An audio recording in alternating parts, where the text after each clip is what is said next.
Welcome back to another CLEnagers podcast. I'm Kashawn. I'm Marquise. Today we are going to be putting today's music up against the music of the past. We'll both give 3 points to support why we affiliate with our side. So, Keyshawn, go ahead. Your first point.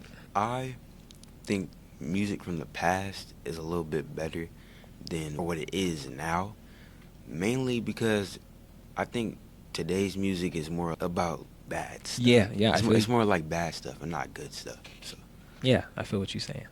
For me, I feel like the overall quality of music from the past is far better from what it is now. If we just look at a rapper from today and the rapper from the 90s, like there's so many things we can distinct to say why the rapper from the 90s is so much better. Like I can take so many MCs from the past and give you 1,000 reasons why they're better than the best artists today. Like a flow of a 90s rapper, the lyricism of a 90s rapper, and just the cadence overall is something that we don't see often. I guess you're right. Yeah. Only I guess good thing about today's music is like people are starting to get creative when it comes to making the instrumentals and all that. Yeah. But when it comes down to the lyrics stuff, Yeah, I can't. Especially, okay, I'm not going to say, because let's be honest, lyrics from the 90s was pretty bad. If you listen to some of the stuff they was talking about in 90s rap, it's pretty bad. It's pretty bad. it's kind of bad. And I feel like in that area, it's kind of ubiquitous because ubiquitous. That's a big word right there. You feel what I'm saying? But in terms of the lyrics, I feel like each era has had points where they say some crazy stuff. I'll even say, because I listen to 70s music, I love 70s music. 70s music is amazing. Mm-hmm. But and I'll get more into that. But they've said some crazy things, not necessarily that I would say add up to what they're talking about now, but the lyrics back then were definitely a little something. They were something, And then in the 90s, if we're talking about gangster rap alone, you feel what I'm saying? Because that stuff was pretty vulgar. And then, even just what was, on the mainstream, I feel like that was pretty vulgar in itself too. But I definitely say that what is being said today is far more out of this world than it was before. So I think someone who's like really good with lyrics is Kendrick. Yeah. I don't really know like another artist that's good with lyrics, but that's just the one that's on the top of my head. Mm-hmm. So another thing for me, for why I side with more of an older background, is because if we just talk about, like you said, instrumentals and just instrumentals and the music, if we're taking away the singing and the rapping, if we specifically focus on the music, I feel like the music back then was a lot better too, because people have been sampling since 1979 when hip-hop began, and since then it's become to a point where it feels like all we do is sample, especially in the 90s when hip-hop started to hit its peak. That began to be a lot of what the world was doing, and that's what it is now. It's like in both eras, if we're talking about the 90s and now, there wasn't lots of actual instrumentation. But the way people sampled in the past, in quality and in effort, is, to me, eons ahead of how people were sampling now. I feel like people took initiative and took the time to really chop something up and rearrange it, whereas now I feel like we're seeing a lot of people taking a sample and just rapping over the whole instrumental, not even making it somewhat of your own. Unique in a way, because if you take producers like Jay Dilla and Ninth Wonder and Pete Rock and DJ Premier, these dudes was really like taking old records and flipping them into something that you wouldn't even be able to recognize what song they pulled from.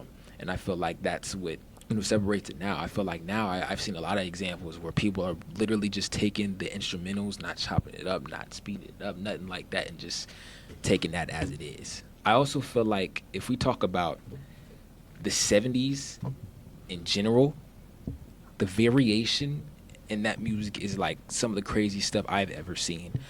Like the intro, let's just talk about the intros. The intros will be the most beautiful, soulful thing you will ever heard in your life, and then it will never come up again. Like, and then they'll continue with a whole new melody for the rest of the song.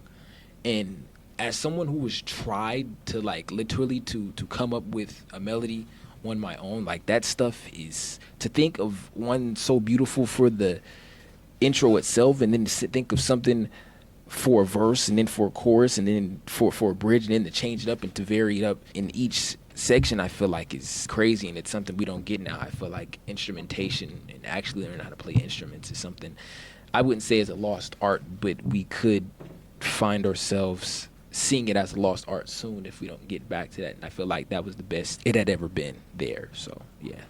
My limit so far listening like to music back then is only like in the 90s range. So I'm definitely gonna see what you're talking about. Nah, go listen to some 70s music. Listen to the Silvers, bro. The Silvers are freaking amazing. Like, I can't tell you, like the Silvers, the stylistics, the moments, the spinners, all of them, man.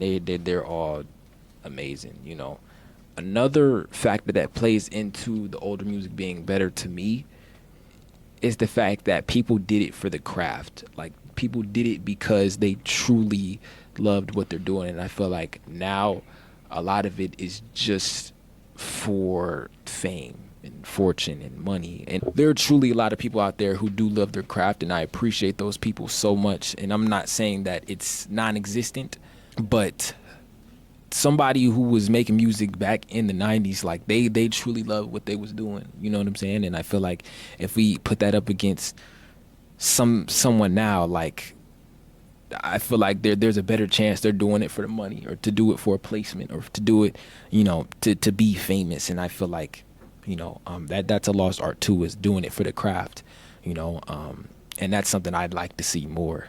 And just one more thing for me, I feel like just the feeling overall, even in hip hop, because hip hop can sometimes be seen as something that's supposed to be hard and gritty and something that make you bob your head type thing. But I feel like even with rap and hip hop in the 90s, like, it had some sort of feeling to it. Even if a beat was dark, it'll still hit you in your chest because it feels amazing. That's why I love Ninth Wonder.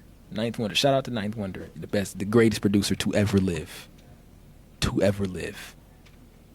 But for people like him to take soul, chop it up, and make it gritty, but to really make it hit you in your chest and make you feel something for real is something that I think is missed now. Like, I see a lot of beats now that are just gritty, just grit and grind. What do you mean? Grit, like, it's just, I don't know how to explain it. Like, let's take like drill or trap for example. The melodies and it just the sounds put into it are just dark, just gritty and just grimy, but there's no feeling into it. There's nothing that makes me, I can't explain it. But the feeling, we've lost the feeling, and we need to get that feeling back. That'll do it. Appreciate you guys for tuning in. I'm Marquise. I'm Kashawn. And we'll catch you guys next time on the CLEnagers podcast.